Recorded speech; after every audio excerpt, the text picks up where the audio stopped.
Hello and welcome to the Prime Reckoning. I'm Julie and this is a channel for women over 50. Last week I shared my divorce story and today I wanted to talk about the PTSD that I suffered and how that came about in the aftermath and how I recovered from that. So, as I mentioned, in my divorce story video, my marriage was one of emotional abuse, gaslighting, a lot of confusion, a lot of not knowing why this was happening, what was going on, and what turned out to be my PTSD, because it took me a long time to realize that that's what it was. The symptoms started after I had only been married for 2 years. So it started when I was 27 years old.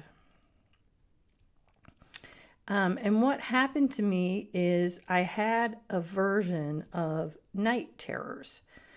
Now, the actual definition of night terrors state that the person doesn't remember the fear and acts out in the dream state, but mine were different. What happened to me was I would wake up, and this was very shortly after I went to sleep. So the first awakening of the night was just absolute terror when I woke up for no reason that I could put any finger on. I was just scared when I woke up.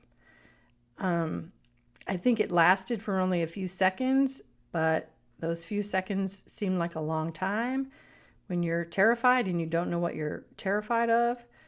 And it really disturbed me, especially when they first started. I didn't know what was going on, and I remember mentioning it to my husband. I'm like, something's wrong with me. I don't know what's going on. And these happened every single night. So started when I was 27 years old and lasted for 30 years. Guys, I had 30 years of every single night waking up absolutely terrified and not knowing why. So this continued throughout the marriage, and then after the marriage was over, and then about 10 years ago, and I had previously asked doctors about him, and nobody knew what was the problem. Nobody knew what was going on. But about 10 years ago, I went to one of the premier sleep centers in the world, and they did a sleep study which didn't show any heart rate increase or anything that would physically indicate that my body was doing these things. So since the sleep study was not able to figure anything out, they sent me to the sleep psychiatrist. And I told my story to the sleep psychiatrist, and it took her about 5 minutes. She said, "You have PTSD." And I was really surprised because I thought that PTSD only happened to soldiers, people that had fought in a war, or victims of kind of brutal crimes. I knew you could get PTSD from those things, but I did not know that you could get PTSD from living through the emotional abuse that I did. But apparently that's exactly what happened. So the sleep psychiatrist gave me a medication called prazosin. And prazosin, brand name is Minipress, is an alpha-1 adrenergic blocker, which is for something else, but is also widely prescribed to suppress trauma-related nightmares, sleep disturbances associated with PTSD. And it worked. It worked rather quickly and helped with those night terrors, but I wanted to get to the root of this problem so I wouldn't be dependent on this medication forever. So what I did was I got on the Psychology Today website, and on there at the time, I don't know if this is still the case, I haven't been on there in a while, but they had psychological specialists in different fields. So I searched the Psychology Today website, and I found a therapist who specialized in PTSD who lived near me. So I went to see her, and she was amazing and fabulous, and really helped me over the years with a number of things. But the first thing that we did was to deal with this PTSD. So she started me on EMDR therapy. So EMDR stands for eye movement desensitization and reprocessing. And EMDR is a treatment process founded by psychologist Dr. Francine Shapiro in 1987. So basically, EMDR therapy is one of the most researched and used methods of treating trauma. It involves adaptive information processing model that utilizes the body's natural information handling system to treat trauma and adverse life experiences. So breaking that down and how exactly it works is that PTSD rewires your brain and kind of changes the way your brain works and how your brain functions. So all of my traumatic memories were reprogrammed. My brain was reprogrammed by using eye movements similar to those we have while dreaming. So the therapist would pull up a memory with me, and we would start the eye movements, and I just look, my eyes, your head doesn't move, but your eyes go back and forth, kind of like you do when you're in the REM state of dreaming. And then the memories were taken all the way back to childhood, and then the memories were replaced with more positive things, again, all while the eyes are going. Now, it sounds painfully simple, but it works. It was incredibly effective. Now, this was not easy. This makes it sound like it's easy, but it was incredibly painful. It was incredibly tiring. There were, lots of tears through each of these sessions. And I did this 9 or 10 years ago, so it's been a while since I did it. I don't know how many sessions I had or how long it took.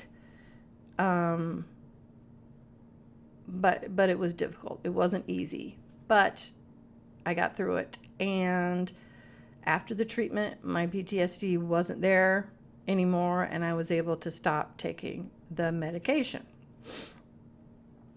So, do I ever have relapses? The answer to that is yes. I have brief relapses after traumatic events like the death of a loved one. And I remember the first time that this happened. I don't remember what triggered the PTSD. But I called my therapist. I said that the night terrors are back, and I was crying. She said, "Why are you crying, Julie?" I said, I don't want to go through this again. This was hard. It took a long time. It was very painful. It took a lot out of me, but she said, it's okay. We're going to work through it. But fortunately, these brief relapses would go away after, say, a week and a half or so. So, that's how I got through it. That's how I got over it. But it was a very difficult time and difficult to get through.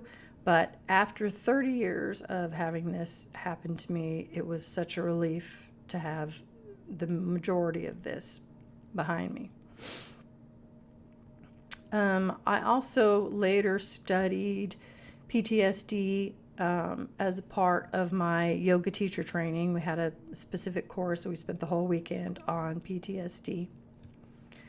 And we read this book, and this book it really is amazing. It's a good resource. It's called The Body Keeps the Score by Bessel van der Kolk, MD. He's a doctor. And this book basically explains trauma, how it affects your brain and body, and the paths to recovery. So I will link that below if you're interested in taking a look at it. But it's a really good book, and it explains a lot, and I kind of wish I had had this book earlier on. Like I said, I didn't know I had PTSD. I had no idea.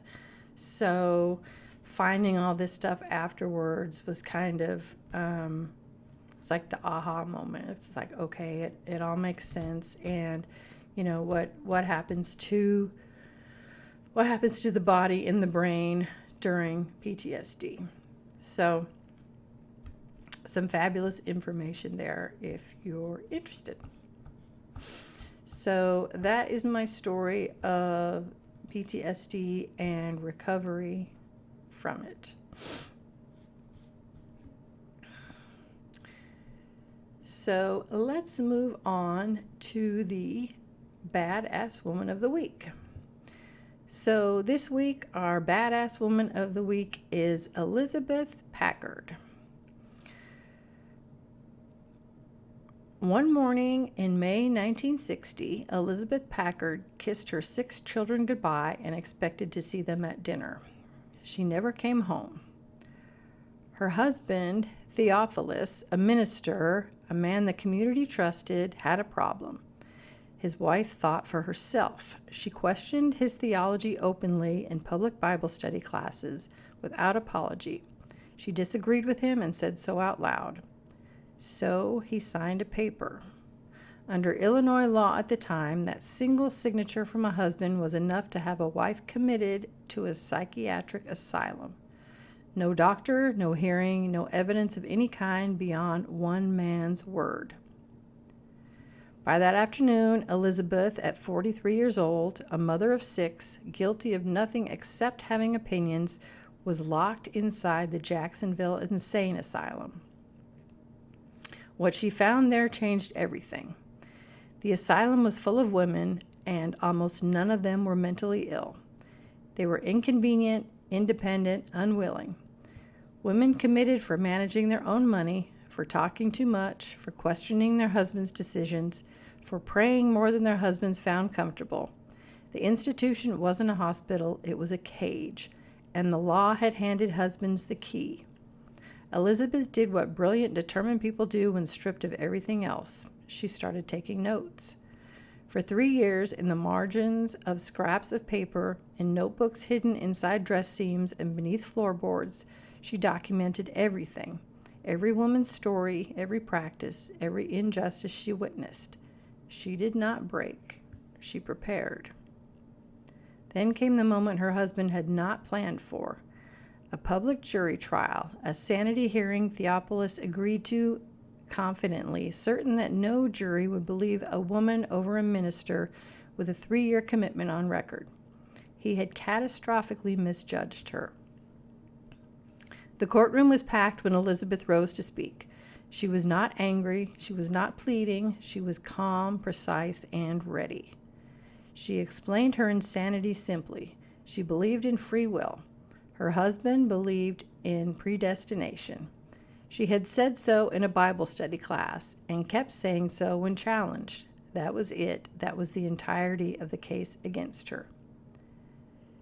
Then she read from 3 years of hidden notes. She described case after case of women imprisoned for equally ordinary reasons. She spoke for hours with the composure of someone who had been preparing every single day of her imprisonment.